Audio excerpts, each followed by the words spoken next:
besoni ke vetvetja, ndiqni intuitën tuaj edhe jetoni rahat me çfarë doni. Ne jetojmë për veti.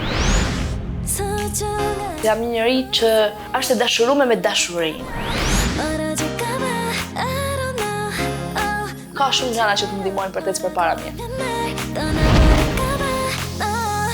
Jam fanse e reality show. Big Brotherin e kam përjetuar siç është lidhja në përditshmëri, me nxjerr ngjyrat e mia, miqësia me Rozanen, me Laertin, me Eglin, kur kemi luajtur me Xhesin.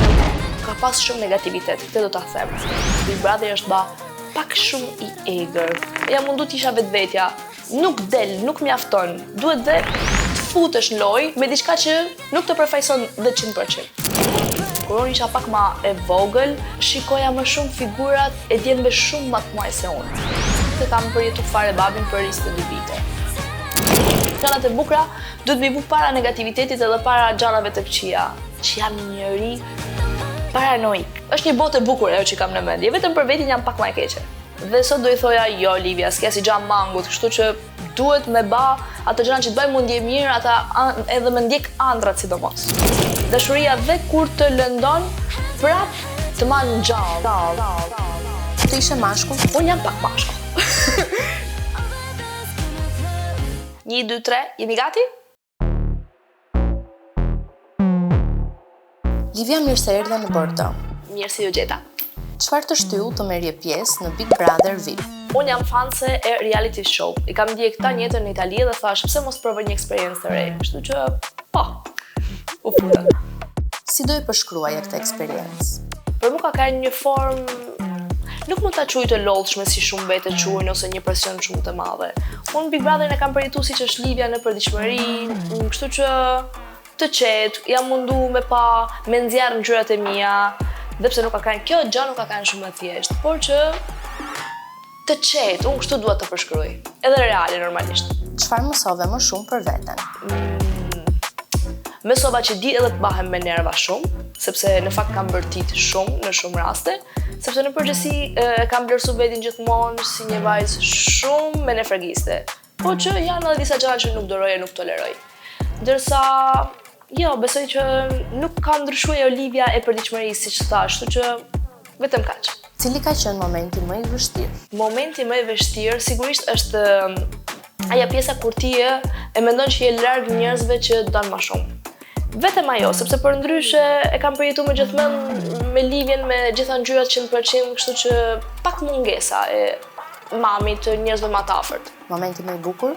Momenti më i bukur për mua ka qenë sigurisht miqësia me Rozanen, me Laertin, me Eglin, kur kemi luajtur me Xhesin, domethënë më shumë atë energjinë e njerëzve, atë empatinë, ata gjërat që un kam kriju, këtë afirmitete. Çfarë nuk pam në kamera, por do doje që publiku ta dinte? Besoj që për pjesën ka pas shumë negativitet, këtë do ta them. Dhe kur rrethohesh nga një negativitet, mbase nuk ka dalë ajo pjesa jame më shumë lozonjare, më shumë fani, sepse unë jam dhe tash që kam dalë, shoqet e mia më thonë, po si ka mundësi që ti nuk ishe ajo Olivia që ne njihnim për pjesën e ti na bën me qesh gjithë kohës. Vetëm kaq do doja që të arrinte më shumë publikut. A ka një mekanizëm për të ruajtur nga negativiteti dhe paragjykimi? Unë besoj që njeriu i herë duhet me kanë shumë në rregull me vetvetin. Duhet me pas atë pjesën që nuk më intereson fare për çfarë thonë të tjerë, sepse sidomos këtu në Shqipëri unë e kam bërë për një gjatë vogël ndryshohet direkt mendimi i publikut, jo po komente, jo po gjana, kështu që jo, besoni ke vetvetja, ndiqni intuitën tuaj edhe jetoni rahat me çfarë doni. Mos shikoni se çfarë shkruajnë njerëzit ose çfarë ju thonë njerëzit. Çfarë këshille do u jepje konkurrentëve të ardhshëm? Përsi po evolon Big Brotheri, me qa kam pakte dhe me çfarë kam përjetu, Big Brother është pak shumë i egër, kështu që të luajnë, vetëm të luajnë, mos të mendojnë të ruajnë atë pjesën e imazhit, ta marrin Big Brotherin më shumë si një diçka për të falë skena, vetëm për të luajt, kjo është fjala e duhur. Unë për shembull jam mundu të isha vetvetja, nuk del, nuk mjafton, duhet dhe të futesh në lojë me diçka që nuk të përfaqëson 100%. Çfarë të mungon më shumë nga Big Brother? Më mungon sigurisht ajo rutina kur ne u zgjohim, pishim kafen, kërcenim gjithë bashkë. Më mungon dhe pjesa që unë nuk do përdor telefonin, sepse kur del pastaj është një inferno, kështu që ajo idea që nuk kam asnjë lloj angazhimi, jam e qetë dhe jam këtu mbrapa me njerëz. Edhe plus, më pëlqen shumë diçka që mua më ka pëlqyer gjithmonë ishte që nuk di çfarë do ndodhte dhe produksioni është aq fantastik sa që të surprizon në çdo mënyrë, jo po një lojë, jo po një surprizë dhe kjo është shumë interesante. Si është jeta jote tani pas daljes? Super angazhume. super angazhume. Dhe pse Tirana është një kontekst shumë i lodhshëm, mund ta them, për mua të paktën që jam rrit jashtë dhe kanë gjithmonë shumë e qetë, por që do të merrem shumë me pjesën e jo po intervista, jo po tash po merrem me një linja rroba banjosh që do vi nga Italia, telefoni shpërthen, kështu që kam shumë momente ngarkese. Gjëja më absurde që ke dëgjuar për veten pas daljes nga Big Brother? A dini se faktikisht absurde i kam dëgjuar para Big Brotherit, po pas Big Brotherit besoj që njerëzit kanë pas mundësinë me njoft një Livia që tash e dojnë fart me ato ngjyrat e veta, jo po kur bërtet, jo po kur qesh, jo po dhe më kanë kuptuar më shumë atë çiltërsinë time, kështu që nuk kam dëgjuar gjëra të çuditshme. Si është të ndërtosh një karrierë për një vajzë që sapo ka dalë nga një reality show? Është sigurisht je pak më i favorizuar, sepse ti del nga një qendër të vëmendje shumë të madhe. Kështu që diku ka është pak më e thjeshtë. Po prap ka konkurenca shumë e madhe dhe ka të vështirësitë e veta. Por unë po marr me shumë qetësi, edhe jam nga ato njerëzit që besojnë që secili merr riskun e vet, kështu që chill. A volte e sale, a volte e miele. Kjo është bio e jote tek Instagrami yt. Për momentin je tek kripa apo mjalti? Unë gjithmonë kur do të përshkruaj vetin, unë them që jam shumë inkoherente. Inkoherente për pjesën e luhatjeve të mia të humorit. Jo se jam inkoherente në si veproj, në si baj, po dhe tash çfarë më them? O jam kryp, o jam mjalt, nuk di ta them, sepse më ndryshon humori shumë shpesh. Periudha më e kripur dhe më e ëmbël në jetën tënde? Periudha më e kripur sigurisht është ajo pjesa që unë kur kam lanë Italinë, kam lanë atë comfort zone teme, mamën teme, shtëpinë teme. Ëmbël di t'i ngjej ngjyrat të ëmbëlsisë në çdo gjë, kështu që dhe tash ka të bukrat e veta dhe edhe kjo është e ëmbël në mënyrë të vet. Si ka ndikuar tek ty mungesa e figurës së babait? Pjesa e figurës së babait, unë gjithmonë jam shumë falënderuese ndaj mamit sepse nuk ma ka bërë me ndje shumë fort. Jam rrit e lumtur, një diçka që unë kam shumë dëshirë ta theksoj në çdo intervistë, në çdo gjë kur preket kjo tematikë. Dhe mbase kur je pak më e re, më e vogël, shef vajzat e tjera se si mund të rriten edhe thu, nuk jam si ato. Po prap kur rritesh that's okay, nuk jam e vetmja edhe do ta theksoj prap, nuk më ka munguar asnjë gjë. A ke ndjerë ndonjëherë që kërkon sigurinë emocionale që se pate nga babai tek partneri? Kjo është një pyetje shumë interesante, sepse besoj që është një fenomen që zhvillohet në shumë vajza, që të paktën, kur unë isha pak më e vogël, shikoja më shumë figurat e djembe shumë më të mëdha se unë, shumë. Jo shumë, por ato djemë që t'japin pak atë ndjesinë e sigurisë, sepse më e madhe është edhe mbase kjo është ajo që më ka mungu mua, jo mungu, o të paktën atistik ti më kërkon këtë siguri. Po që vetëm kaq, unë tash që jam rrit nuk e të ndjej fare atë gjë, jam e zonja e vetit edhe e kam humbë si refleks, si nevojë. Çfarë mesazhe ke për fëmijët që janë gjendur në pozitën tënde?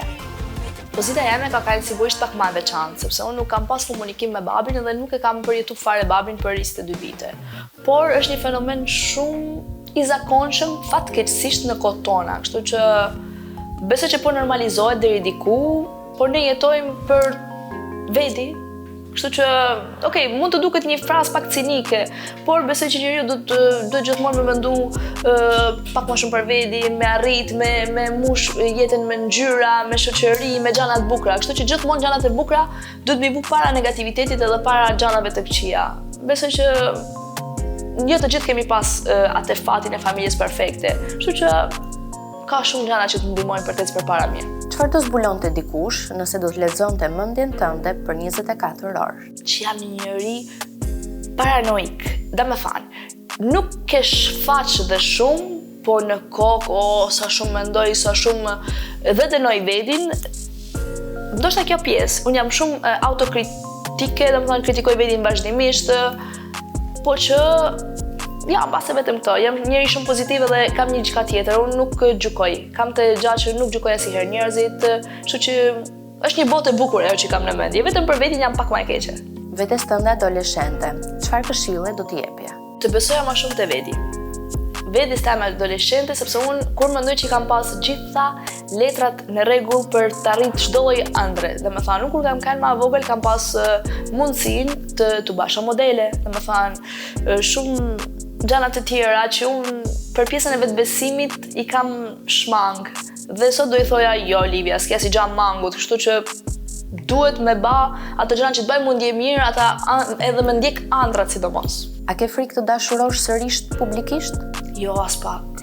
Domethënë dashuria është gjëja më e bukur që dikujt mund t'i ndodhi, kështu që nuk kam frikë. Dashuria dhe kur të lëndon, prap të man gjallë. Unë të paktën kështu e përshkruaj dashurinë. Kështu që jo. Si e kupton Livia kur është kokë e këmbë dashuruar? Faktikisht unë kam kuptuar që dashuria më ka ndodhur një herë, sepse hera parë kur jam pak më adoleshente, edhe nuk është një gjë pak më e pafajshme, është një gjë që nuk ka dhe përgjegjësi kaq të mëdha. Ama e humb vedin komplet. La me një anë ato angazhimet e mia, fokusin ke vetja e lëshoj komplet. Nuk më kishte ndodhur kurrë, sepse jam një njeri që mendon shumë për veti. Shumë gjë e keqe veç. Si e kupton që një histori ka marrë fund? Nuk e ka ma fokusin aty.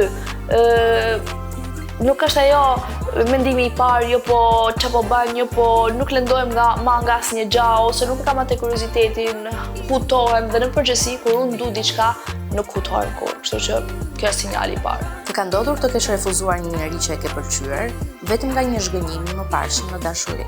Jo, kjo gjë nuk më ka ndodhur kurrë, sepse jam një njerëz që është e dashuruar me dashurinë. Çfarë duhet të bënte një ish për të rikthyer me ty? Është një pyetje shumë e vështirë, sepse unë në momentin që më pritet ai interesi nuk ka gjallë dhe mund të tentoj, por nuk ndjej dhe nuk bën sens. Po të ishe mashkull për 24 orë, çfarë do të bëje? Unë jam pak mashkull. jam tipik vajze pa komplekse që nuk pyet, nuk mendon dhe si del shumë herë, më pëlqen futbolli, ndoshta do kisha luajtur futboll, nuk e di, do kisha dash me ba ata gjanat e që bajnë djemt akoma më, por që në përgjithësi unë jam një djalosh i vogël. Livia, faleminderit. Shumë faleminderit për ju, ishte një kënaqësi shumë e madhe.